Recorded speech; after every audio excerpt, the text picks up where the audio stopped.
Well, thank you so much for taking time out of your lives to come and listen to me talk a little bit about what I do and some of the things that led to all of that coming together for me. Um, I'm really proud to be showing my paintings at the Douglas Center and at Muse in Kenora.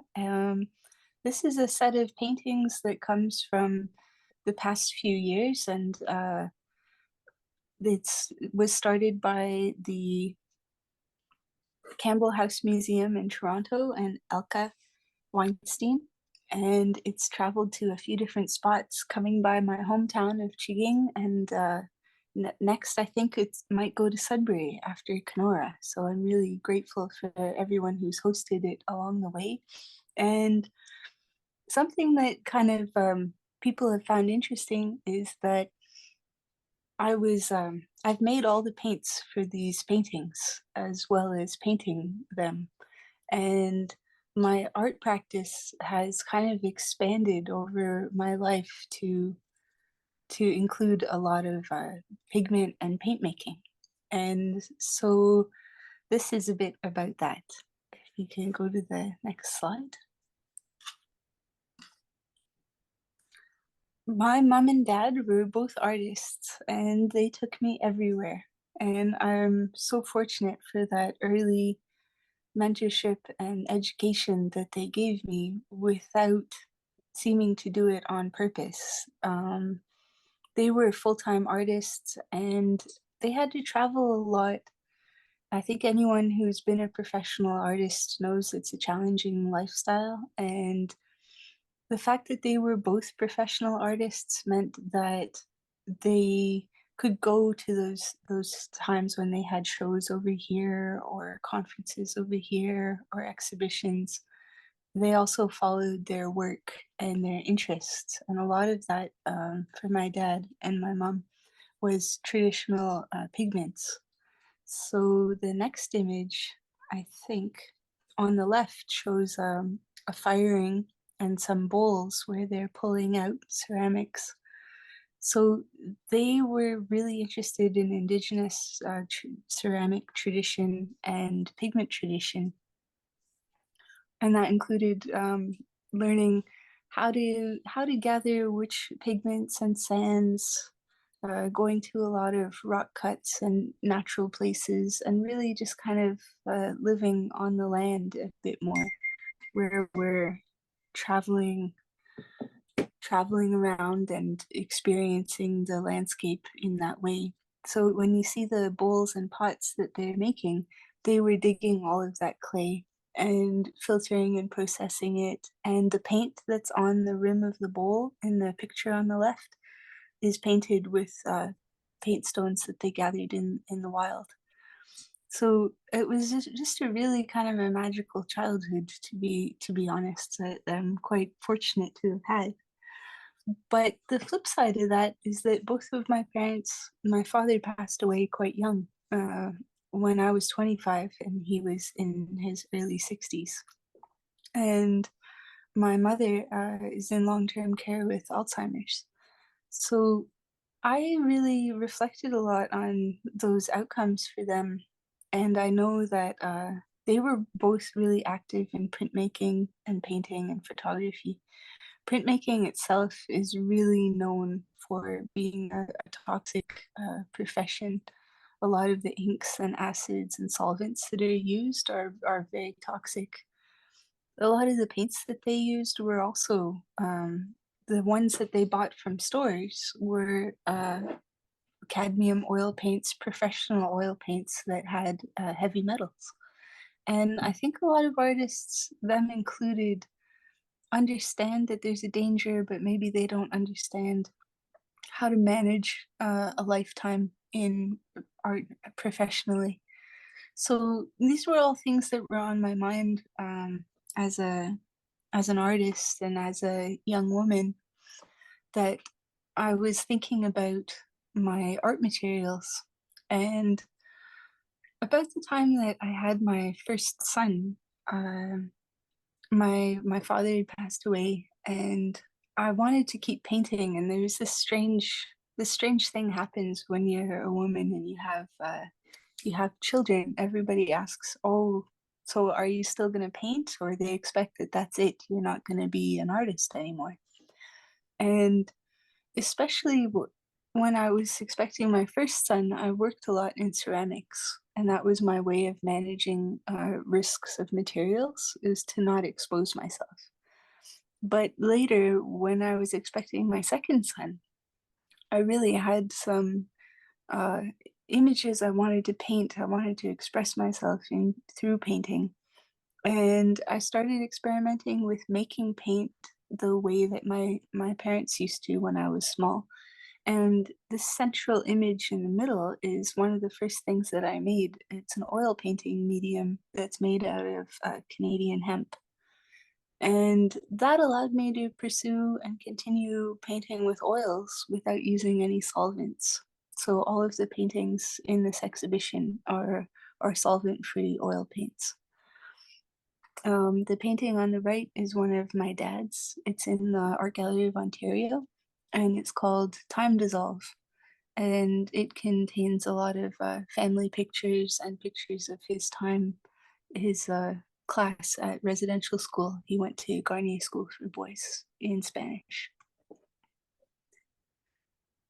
So let's see the next image.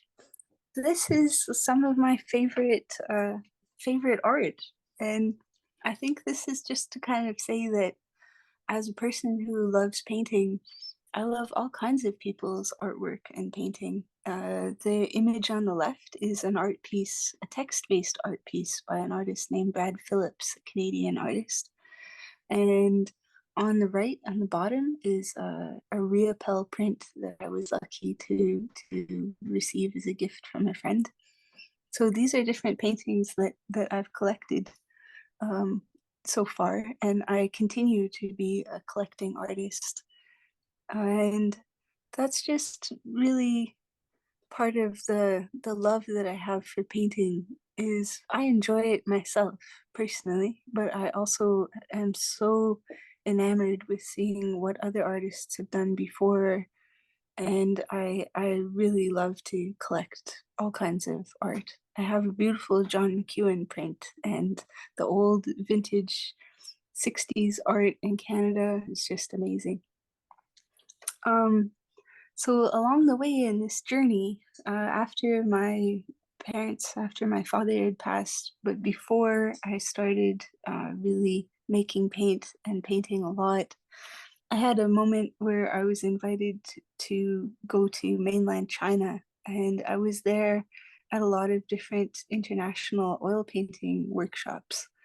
And at these different workshops, I ended up working with different artists and sharing some of my techniques and approaches to printmaking.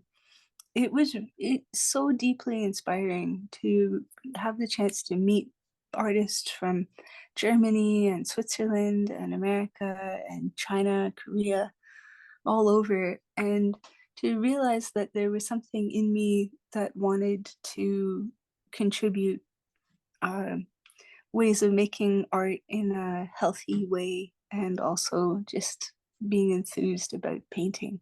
It was really inspiring to see all of the different artists and their approaches to painting. Some of them, they had their work ethics and the way that they went about being painters. Okay, you can go to the next slide. Yep, this is just from that time. I'm cleaning a piece of glass, and we were doing printmaking based on a technique that Degas does, which is to paint directly on glass and then apply canvas or paper to remove the painting from the glass. So that's a really was the main thing that I did my time in Asia. And I visited there maybe 3 or 4 times over a 2 or 3 year period. And obviously, this is way back before COVID. Then I come back to home, and I have a pretty extreme life event where my my husband at the time became severely addicted to alcohol, and it led to the breakdown of our family. And I ended up becoming a single mother with two children. They were 4 and 5 at the time, and I took a job at the Ojibwe Cultural Foundation, and this is where I'm pictured on the left. I became the art director and then eventually the executive director at the Ojibwe Cultural Foundation.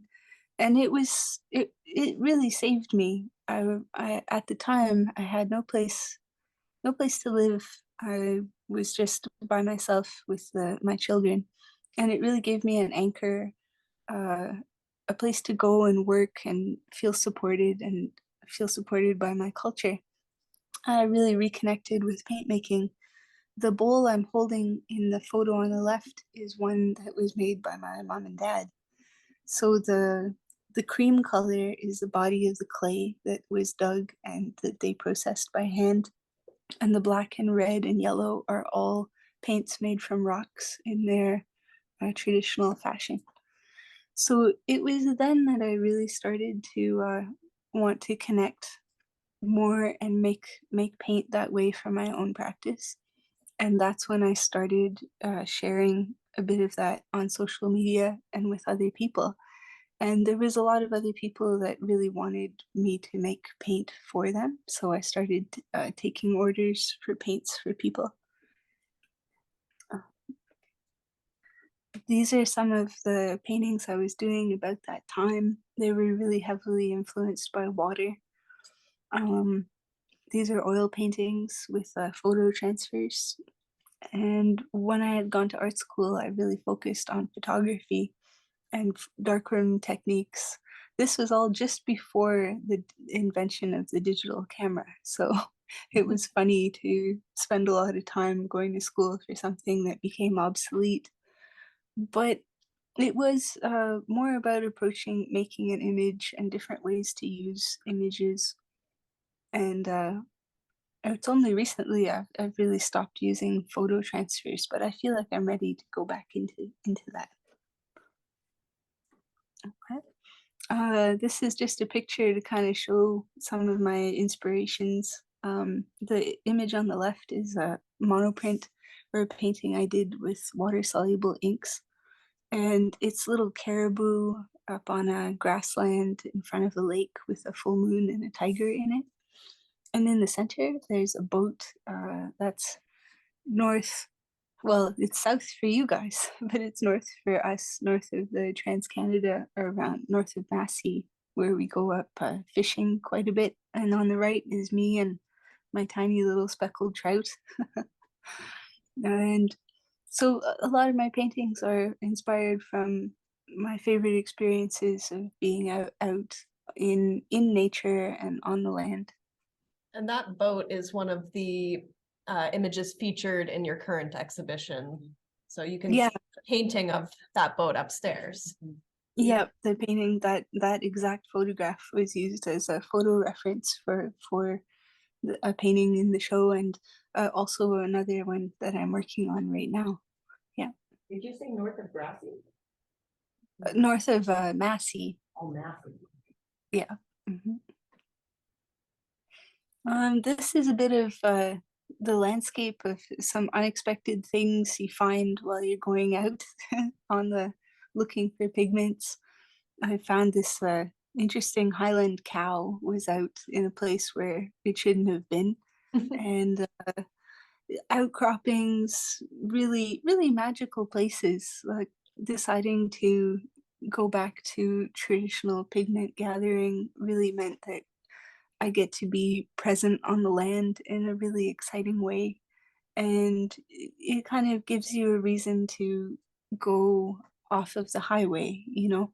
I think we get so used to seeing the land just from our cars and from the edge of driveways and parking lots and lanes that we lose a sense of what it feels like to walk out into a landscape and to feel a part of that.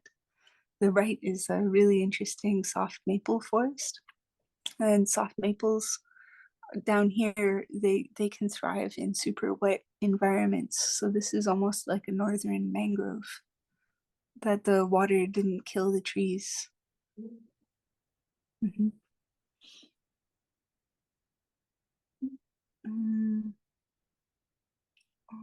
Okay. There we go. Okay, yep. This is just a picture of a few buckets and things of pigments being processed. There's a green and a cream and a earth red. There's something really interesting about pigments that the difference between a pigment and a dye is that a pigment can be washed, and you can't wash away the color of a pigment. You can actually clean it in water, and then the pigment, the color remains when the water washes clear. But a dye is soluble in water and it will dye the water. So you can't wash or clean a dye, but you can clean pigments with water. Okay.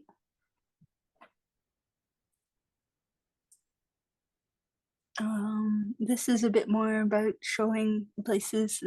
These are some ochre pits close to home, and a bit of how I kind of collect and filter and clean them.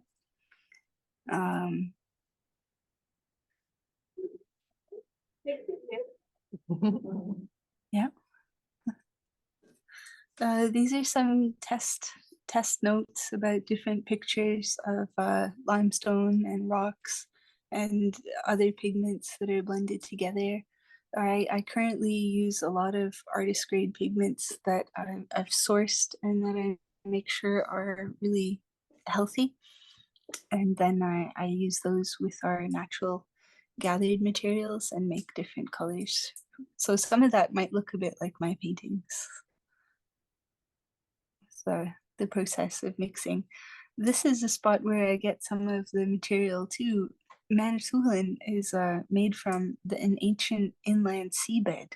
So our island, the rock of it, predates mammals, and the the rock is made out of the compressed oceanic debris left over from the inland sea. So this is like super old geologically speaking, and that means that it's very full of calcium and magnesium, and that makes the crushed up stone very, very white. And the image on the left is my son playing with tadpoles. We found there at this quarry site.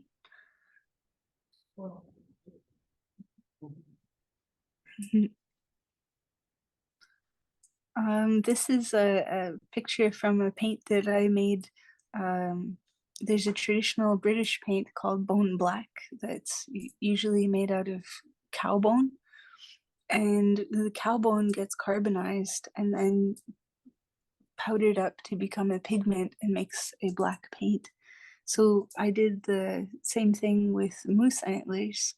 So I took the moose antlers, and if you go to the next picture, I think.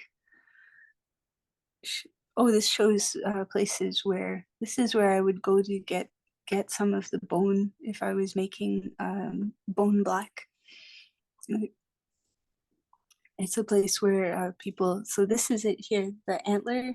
So this is tips of antlers that have been carbonized, and then in the center they've been pulverized and mulled with a watercolor medium, and then on the right it's been set into a piece of birch. And so that's some of the process of making a paint, a pretty unique paint. Here's a few more that are being processed, different rocks and colors.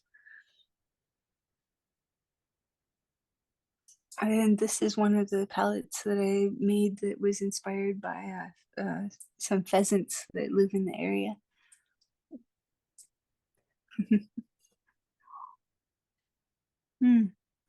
And this is kind of some of the places where we get to go where there's no cell service. I'm sure you must have some spots like that up there. But down here, yeah, down here it's getting rare. Like the Manitoulin used to have a few spots where you could get cell service. And you know, life where when you can be out of cell range, it feels so great to cross that line, and then everyone's phones stop binging and beeping and alerting and notifying, and a real wave of peace kind of drifts over you. So that's one of my favorite things about this too. Oftentimes, I'm talking to people who they don't live in the north the way that you do or the way that I do, and it's a strange concept for them to think about these things. On the left is a picture of a color pink that I made from wild sumac, and below that is a fox grape. And you can see this is a video of showing it transforming. There's different ways that you can adjust the color of natural plant dyes. It's really interesting. The colors come in, pigments can be mineral, that they come from rocks or rust or those kinds of things, and then they can also be natural from plants and different biological things, and they make really different, they have such different qualities. It's really very scientific when you're dealing with plants and dyes. There's a lot to know about mordants. Those are things that will hold the dye so that the color lasts. And then it's really, it's such a huge topic, but really fascinating. All the colors that can be found in yeah. Yeah, this video shows the color, the grape color transforming.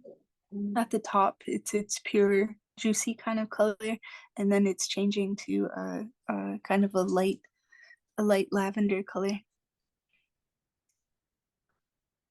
Okay. This is a bit of an inspiration for some of the paints. This one on the right is from my paint set I had as a kid, and I remember just loving these large pans of watercolor, but always feeling a little bothered that it was hard to get some real sparkle out of them.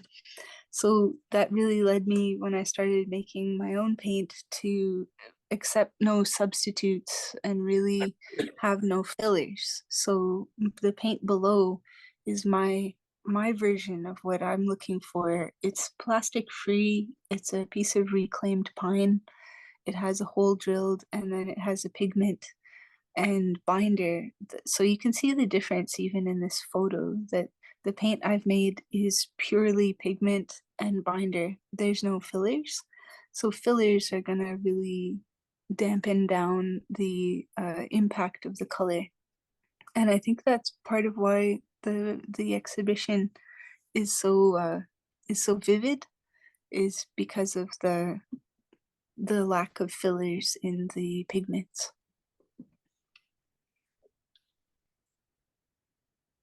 This shows a bit of the evolution, I guess. The one on the left is a paint, and this is what paints, watercolor paints, are usually packaged in these things called half pans.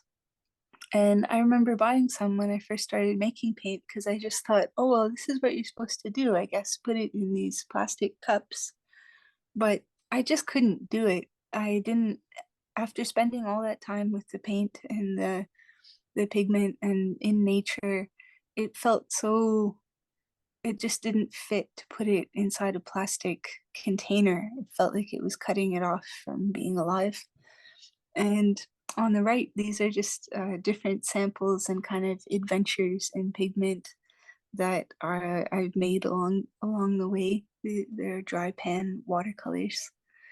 It's, you could kind of see it's just an awful lot more adventurous than the container on the left.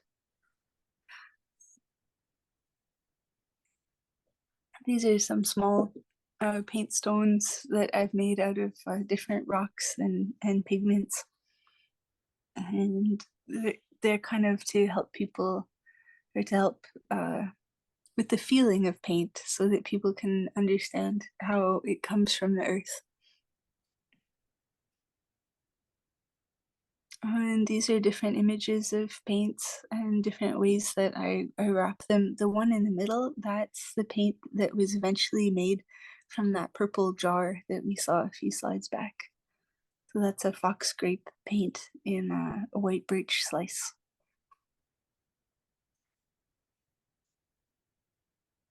This is my son on the left, and he's filtering stone to make paint outside of our house. And he has a respirator on to make sure he doesn't breathe any dust.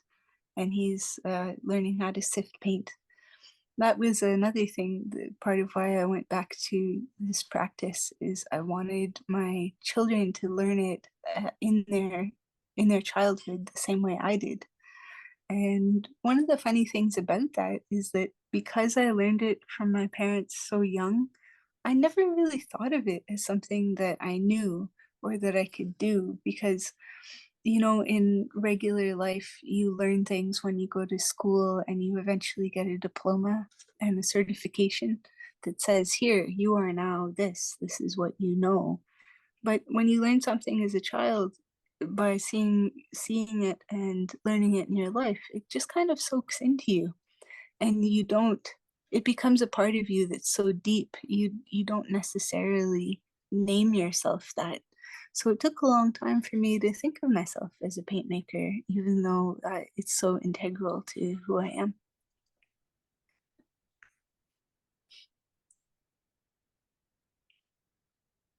Oh, there, you can see him turning. There's a little hand crank that goes around, and there's a sieve.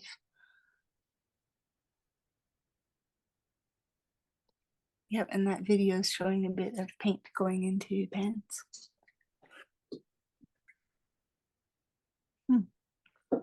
These are some other pictures of different plants and dyes and paints. On the left is goldenrod, tansy, and sumac, and on the right is fox grape. And this is a video of me in the back kind of bush behind our beehives, and these flowers are just so tall. These like 7-8 foot tall flowers, and it's just incredible to be in them, and the bees are flying around, and some of those are what I was collecting for our yellow paints.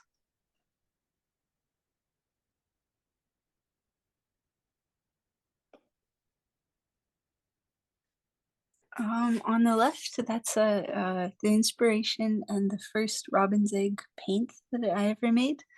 It came from a robin's nest that was built in a precarious place. It was underneath a tractor seat. So we all avoided the tractor and we kind of kept an eye on it until she hatched her eggs and they finally grew up and left the nest. And then we went and saw, you could see the little broken pieces of shell from the chicks that hatched out. So that's the little blue flecks above the egg. That egg is actually the first robin's egg paint I ever made. I color matched it to the shell pieces in the nest, and then I took a photo of it in the nest to kind of situate it to the birth of that color for me. And on this is a bit of my workshop where I started making paint. You can see different jars of pigments at the top, and then these boards were kind of palettes that I was using at the time for all the different single colors. I keep on adding to the colors that I know how to make, and right now I'm at about 50, 55 or 50, about 52, somewhere around there.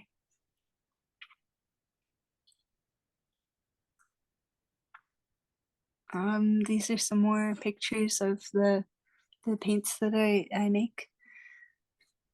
In these ones on the right, you can see they're wrapped with beeswaxed cloth, and that's kind of the what I started using instead of those plastic little half cups. This is my boyfriend showing me the first mill that I ever got. So this is a rock crushing mill. It's called a three-roll mill, and it runs on belts, and each one of these rollers rolls at a different speed, and that creates a shear force that's going to crush the tiny particles of pigment and help bring out their color. Color, when it's in rock form, often has to be crushed and mulled, and the pressure helps develop and richen the color. And I think we see that in the next slide. Yeah. So this shows a three-roll mill operating, and you can see the color is coming across the mill. And if you see the bands of the deeper blue, that's the fully expressed pigment. So this has to go through the mill maybe 2 or 3 times until it's all completely that color. And right now, it starts out as the lighter blue color. And then the more and more it gets mulled, it will all eventually be that very dark blue. This just shows some of the inspiration for different projects that we do, that I do. This is a natural dyed textile. It's indigo and watercolor. It's inspired by summer suns. We have these amazing, I think because of all the humidity here, because we're an island in Lake Huron, we get this amazing effect where in the summer, in July, the sun will appear. The sky kind of goes gray from all the humidity, but it's not cloudy. And then the sun will look really almost neon pink orange. It's pretty amazing. I think we get something similar here. Usually it's with forest fires, when forest fires are nearby. Um, Okay, yeah. yeah, so Yeah, I've had some people say that they've seen that with forest fires. This one's less ominous though, because yes. it's all just the moisture from the lakes. Again, this is just a few different ways that I look at carrying paint around. It's been more important to me lately, since I figured focused more on making a healthy paint, to think about, well, what do we imagine paint looking like and being, and how can we make paint and use paint without creating plastic waste? And a big part of this again is my children, because they were going to school, and in elementary school there's such a focus on environmental stewardship, and that the children are learning. they they've been babies and toddlers, and then they start learning that the world is in danger and that we're endangering the planet with plastic, and then they come home and see it everywhere, and they really kind of put you on the spot about what's going on with all this plastic. And I really felt uh, that I wanted to show them that they could take action in their own lives by choosing and inventing new ways. I told them that I believe the world needs people to imagine new ways of doing things, so that we can avoid creating things that are bad for humans and bad for the environment. And this is a picture of me with our bees.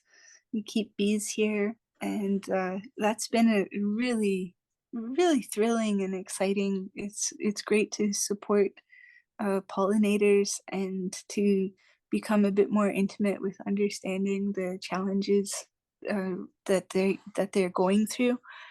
Um, we've had really good years with our bees, and we've had really difficult, rough years. And I think there's such a challenge facing them now that we really don't even understand what's causing the difficulties for colony collapse. But we've experienced that one year.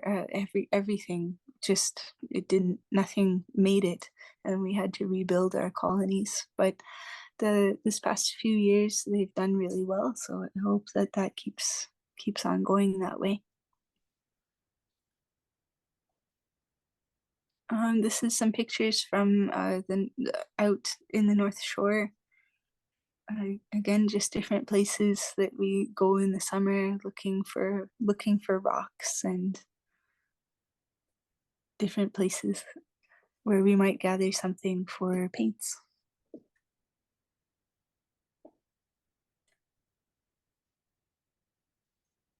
And this is an interesting picture. The video on the left just shows a custom paint I was asked to make that's copper. And it was a copper body paint that they wanted for a performance piece. And it was so incredible because to test it out, I painted it on my hand. And as soon as the copper paint was on my hand and my hand was in the sun, the copper carried the heat of the sun so that my entire hand felt really warm, very almost hot, just from being in the sun. And that was the power of that particular metal copper, the way that it was acting in its the way that it is as a mover of heat and energy. The image on the right is just a big scrap pile pretty close to where we live.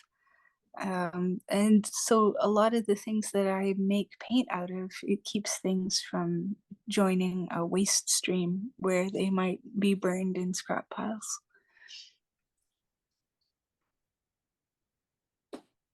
These are two palettes that were inspired by artists I admire, Georgia O'Keeffe on the left and Agnes Martin on the right.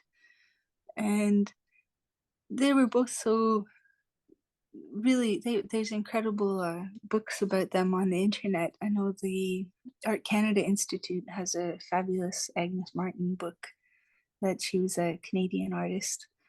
And that's been something else that's really enjoyable for me is to be inspired by other artists and kind of continue that thread in my life of trying to champion other artists and their work.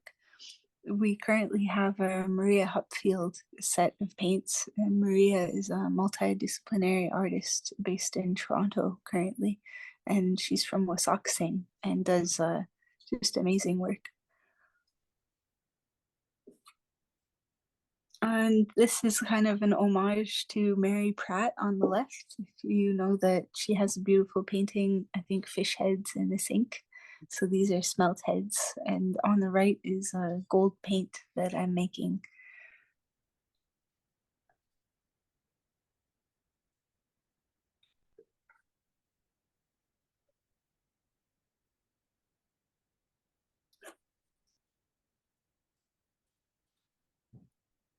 This is a different case, like a traveling, an invention kind of for a traveling watercolor kit. So that's something I spend a lot of time looking at too.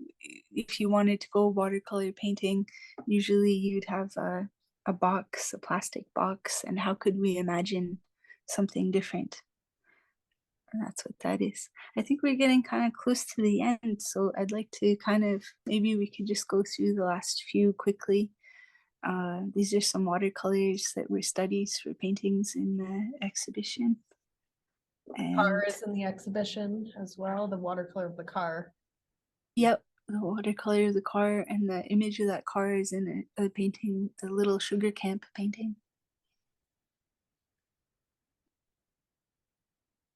Again, just a few more inspirations. The gold from the leopard frog, and that's a hemp gold paint that on the right.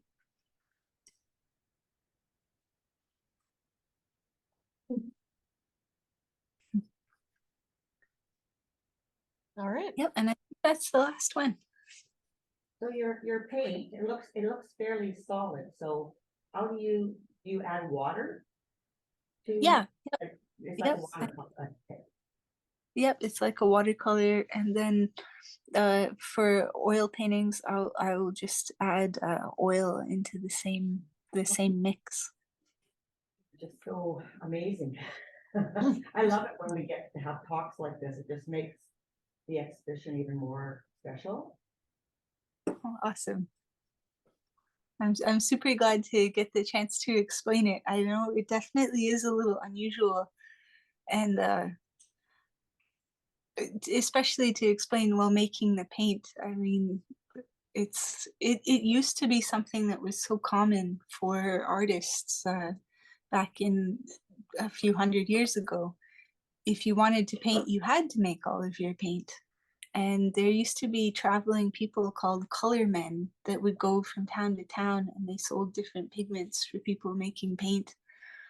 And people used to make paint for the barns. I think a lot of the old barns around here still have that red farm paint that people used to make. So it's not that far back in time, but it's amazing how quickly we can forget that we used to do things in a different way. I wonder if you want to speak a little bit to more the content and subject of some of your paintings in the exhibition. Like we've talked about the aspect of making your own paint and the importance of using natural materials, non-waste, but you also talk a bit about, I guess, like your home and that place and how it's changed over the years. Is there anything you want to add? Oh, no, not really. Just kind of that maybe it's like trying to find a way of seeing myself in the Canadian landscape and the places I know and the people that I know. Um, it's definitely to kind of celebrate, like, you know, the Group of Seven and Tom Thompson, and they painted this area quite a lot, but that historically is far back in time now. And also people who are painting now, wherever I looked, I never really saw something that looked like this place to me. So it's kind of my way of trying to do that, to paint something that looks like home. And really it's I feel like every time I start painting, I'm starting from nothing, or I'm learning how to paint. I don't feel like I know how to paint at all. And whenever I start, I love starting to paint something I've never painted before, because you have this feeling trying to figure out how to make a car look like a car. And it's so magic. You're creating something there. It's really not there, but it's that you're creating the feel of it, and that you would feel that you're looking at a car, or you're seeing a flower, or you're seeing a bird, and that you could feel what that feels like, is so magical to me. I'm absolutely smitten with a whole act of it, and the different ways that you can achieve that. So I think it's just really appreciating everybody who's come before, all the fabulous artists that have tried to express something about Canada and where we live, and how amazing it is, and how that changes over time. So my version of it has some few camps and animals and trucks and birds, and I hope that my version of it keeps expanding to include more and more things. How do you pronounce your name? Anong. It's like among, but with an N. And it's Ojibwe. It means star. All right. Well, thank you so much, Anong. That was really lovely, very engaging, and just so nice to hear about your passion. You're so clearly passionate about what you do, and I think we are all in agreement that that was a wonderful presentation, and we all want to make our own paints now, or no, we won't, but we will use your paints. Okay. Well, thank you so much for having me. It's been a pleasure, and I appreciate it. Thank you. Take care.